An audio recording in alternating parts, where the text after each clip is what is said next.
18 নম্বর প্রশ্ন বলছেন, আমার নাম মোহাম্মদ আলিফ পাটোয়ারি, বাংলাদেশ থেকে প্রশ্ন, হানাফি ইমামের পিছনে সলাৎ পড়া যাবে কি যদি তার আকীদায় ভুল থাকে, আর বিদআত ইমামের পিছনে সলাৎ পড়া যাবে কি? হানাফি ইমাম শুধু যদি খাঁটি হানাফি হয় তাহলে তো কোনো অসুবিধা নাই রে ভাই। হানাফি, শাফি, মালিকি, হাম্বলি যদি খাঁটি হানাফি হয় তাহলে তো কোনো অসুবিধা নেই।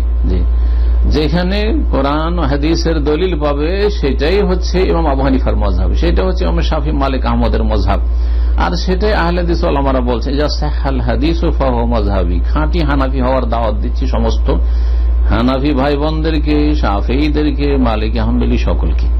সবাই আল্লাহর রাস্তায় কোরআন সুন্নাহর অনুসারী হয়ে খাঁটি হানাফি হন, খাঁটি শাফি হন, খাঁটি মালিকি, হাম্বলি হন, খাঁটি আহলে হাদিস হন। আল্লাহ যেন তৌফিক দান করেন।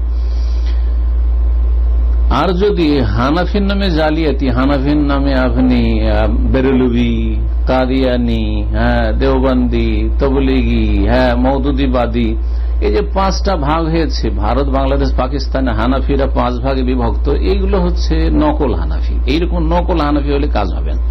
নকল হানাফিরা হচ্ছে বিদআতপন্থী, সুন্নাহর অনুসারী নয়, আহলে সুন্নাত ওয়াল জামাত নয়। কিন্তু যারা খাঁটি হানাফি তারা আহলে সুন্নাত ওয়াল জামাত, যারা খাঁটি হানাফি তারা আহলে সুন্নাত ওয়াল জামাত। ভালো করে শুনে রাখেন, তাহলে কোনো অসুবিধা নেই।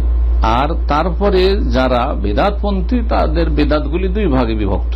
যেমন শেষ অংশ বলছেন বিদআত ইমামের পিছনে সালাত পড়া যাবে কিনা, এর আগে উত্তর দিয়েছি। বিদআত যদি বড় কুফরি পর্যন্ত পৌঁছায়, মাজার পূজার বিদআত, মাজারে সেজদা করার বিদআত, মাজারে খাসি মুরগ জবাই করার বিদআত, গৌস, কুতুব, ওলি, আউলিয়া তারা আমাদের মনের কামনা বাসনা পূরণ করতে পারে, তারা পৃথিবীকে ধরে আছে, না হলে আল্লাহ পৃথিবীকে ধ্বংস করে দিবেন, কিন্তু গৌস কুতুবরা ধরে থাকে, এগুলো কুফরি কথা, এগুলো শিরকি কথা। ওয়াহদাতুল ওজুদ ফানার আকীদা, কুফরি শিরকি আকীদা। তো এইরকম আকীদার ইমাম যদি হয় আর প্রকাশ করে, সে আকীদা স্পষ্ট বলছে, আপনাদেরকে যদি বলে যে চলেন আল্লাহর ওলি আউলিয়ার মাজারে ওরস আছে, চলেন সেখানে গেলে কিছু পাওয়া যায়, তাহলে এরা মুশরিক, এই মুশরিকের পিছনে সালাত পড়া জায়েজ নাই। যদিও দাঁড়িয়ে থাক আর যতই মুসল্লি হোক না কেন, যতই মসজিদে ইমাম হোক না কেন, তাদের পিছনে সালাত পড়া জায়েজ নয়।